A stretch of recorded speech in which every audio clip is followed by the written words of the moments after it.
Hi hello ವೀಕ್ಷಕರೇ ನಮಸ್ಕಾರ. So ನಾವಿವತ್ತು ಬೆಂಡೆಕಾಯಿ ಗೊಜ್ಜು ಯಾವ ಥರ ಮಾಡೋದು ಅಂತ ನೋಡೋಣ. ಸೊ ಬೆಂಡೆಕಾಯಿ ಗೊಜ್ಜು ತುಂಬಾ ರುಚಿಯಾಗಿರುತ್ತೆ ಚಪಾತಿಗೆಲ್ಲ. ಸೊ ಬನ್ನಿ ನೋಡೋಣ ಹೇಗೆ ಮಾಡೋದು. ಸೊ ಫಸ್ಟು ಒಂದು ಬಾಣಲಿಗೆ ಸ್ವಲ್ಪ ಎಣ್ಣೆ ಹಾಕ್ಕೊಳ್ತಾ ಇದ್ದೀನಿ. ನಾನು ಯೂಸ್ ಮಾಡ್ತಿರೋದು ಕೊಬ್ಬರಿ ಎಣ್ಣೆ.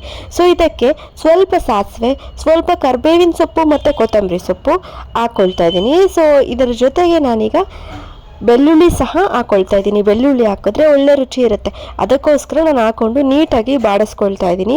ಸೊ ನೋಡ್ತಾ ಇದ್ದೀರಲ್ಲ, ಕರಿಬೇವಿನ ಸೊಪ್ಪು, ಬೆಳ್ಳುಳ್ಳಿ ಯಾವ ರೀತಿ ಒಂದು ಸ್ವಲ್ಪ ಗೋಲ್ಡನ್ ಕಲರ್ ಆಗ್ತಾ ಇದ್ದಂಗೆ ಈರುಳ್ಳಿ ಸಹ ಹಾಕ್ಕೊಳ್ತಾ ಇದ್ದೀನಿ.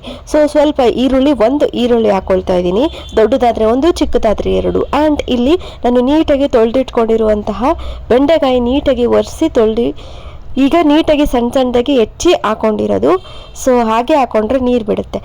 ಸೊ ಈಗ ನೀಟಾಗಿ ನಾನು ಬಾಡಿಸ್ಕೊಂಡಾದ್ಮೇಲೆ ಟೊಮೊಟೊ ಹಾಕ್ಕೊಳ್ತಾ ಇದ್ದೀನಿ. ಸೊ ಒಂದು ಚಿಕ್ಕ ಟೊಮೊಟೊ ಹಾಕ್ಕೊಂಡು ನೀಟಾಗಿ ಮಿಕ್ಸ್ ಮಾಡ್ಕೊಳ್ತಾ ಇದ್ದೀನಿ. ಇದು ನೀಟಾಗಿ ಆಗಬೇಕು, ಇಲ್ಲ ಅಂದರೆ ಇದು ಬೆಂಡೆಕಾಯಲ್ಲಿರುವಂತಹ ಗಮ್ ಅಂಶ ಬಂಕ ಬರುತ್ತೆ.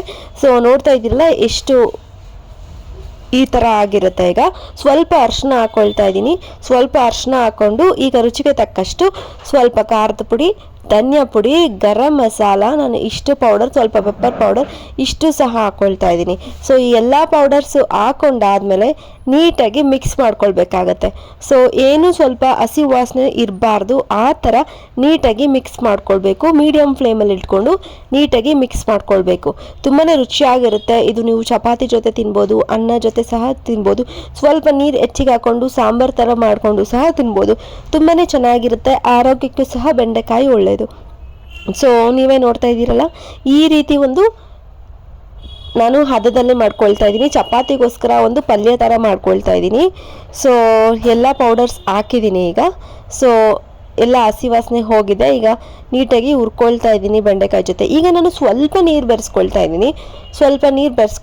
ನೋಡ್ತಾ ಇದ್ದೀರಲ್ಲ, ಇಷ್ಟು ಒಂದು ನೀರು ಬೆರೆಸ್ಕೊಳ್ತಾ ಇದ್ದೀನಿ. ಸೊ ಅದು ಬೆಂದಾದ್ಮೇಲೆ ಮತ್ತೆ ನೀರೆಲ್ಲ ಹಾವಿಯಾಗಿ ಸ್ವಲ್ಪ ಮತ್ತೆ ನನಗೆ ಗಟ್ಟಿ ಹದನೇ ಬರುತ್ತೆ. ಸ್ವಲ್ಪ ನೀರಷ್ಟೇ ನಾನು ಈಗ ಬೆರೆಸ್ಕೊಂಡಿರೋದು. ಸೊ ಈಗ ನೀಟಾಗಿ ಮಿಕ್ಸ್ ಮಾಡ್ಕೊಳ್ತಾ ಇದ್ದೀನಿ. ಸೊ ಇನ್ ಕೇಸ್ ಏನಾದರೂ ನೀವು ಅನ್ನಕ್ಕೆ ಮಾಡ್ಕೊಳ್ತಾ ಇದ್ದೀರಾ, ಮುದ್ದೆಗೆ ಮಾಡ್ಕೊಳ್ತಾ ಇದ್ದೀರಾ ಅಂದರೆ ಇನ್ನೊಂದು ಸ್ವಲ್ಪ ಹೆಚ್ಚಿಗೆ ನೀರು ಹಾಕ್ಕೊಳ್ಳಿ, ಆ ಕನ್ಸಿಸ್ಟೆನ್ಸಿ ಸಹ ಮಾಡ್ಕೊಳ್ಬೋದು. ಸೊ ಈಗ ನೀರು ಇಷ್ಟು ಸಾಕಾಗಿದೆ ನನಗೆ. ಸೊ ಬೆಂಡೆಕಾಯಿ ಸ್ವಲ್ಪ ಬೇಯೋದಕ್ಕೋಸ್ಕರ ಸ್ವಲ್ಪ ನೀರಷ್ಟೇ ನಾನು ಹಾಕ್ಕೊಂಡಿದ್ದೀನಿ. ಈಗ ರುಚಿಗೆ ತಕ್ಕಷ್ಟು ಉಪ್ಪನ್ನು ಹಾಕ್ಕೊಳ್ತಾ ಇದ್ದೀನಿ. ಸೊ ರುಚಿಗೆ ತಕ್ಕಷ್ಟು ಉಪ್ಪನ್ನು ಹಾಕ್ಕೊಂಡು ನೀಟಾಗಿ ಮಿಕ್ಸ್ ಮಾಡ್ಕೊಳ್ತಾ ಇದ್ದೀನಿ.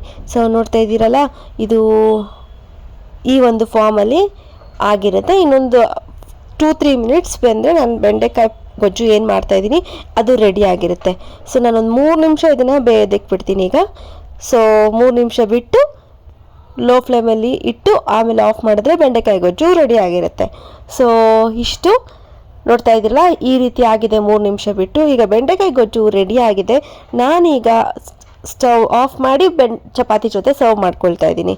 ಸೊ ಚಪಾತಿಗೆ ಬೆಂಡೆಕಾಯಿ ಗೊಜ್ಜು ರೆಡಿ ಆಗಿದೆ. ಸೊ ತುಂಬಾ ಟೇಸ್ಟಿಯಾಗಿರುತ್ತೆ, ತುಂಬಾ ಚೆನ್ನಾಗಿದೆ, ಸೂಪರಾಗಿತ್ತು ಟೇಸ್ಟು. ನೀವು ಅಷ್ಟೇ ಮನೇಲಿ ಇದನ್ನು ಟ್ರೈ ಮಾಡಿ ಹೇಗಿತ್ತು ಅಂತ ಹೇಳಿ. ಆ್ಯಂಡ್ ಮೋಸ್ಟ್ ಇಂಪಾರ್ಟೆಂಟಾಗಿ ನಮ್ಮ ಚಾನಲ್ಗೆ ಸಬ್ಸ್ಕ್ರೈಬ್ ಆಗೋದನ್ನು ಮರಿಬೇಡಿ. ಸಬ್ಸ್ಕ್ರೈಬ್ ಆದರೆ ಇದೇ ರೀತಿಯ ವಿಡಿಯೋಗಳು ನೀವು ನೆಕ್ಸ್ಟ್ ನೋಟಿಫಿಕೇಷನಲ್ಲಿ ಸಿಗುತ್ತೆ ಆ್ಯಂಡ್ ನೋಡ್ಬೋದು. ನೀವು ಅಷ್ಟೇ ಮನೆಯಲ್ಲಿ ಇದನ್ನು ಪ್ರಿಪೇರ್ ಮಾಡಿ ತಿನ್ನಿ, ಹೇಗಿತ್ತು ಅಂತ ತಿಳಿಸಿ.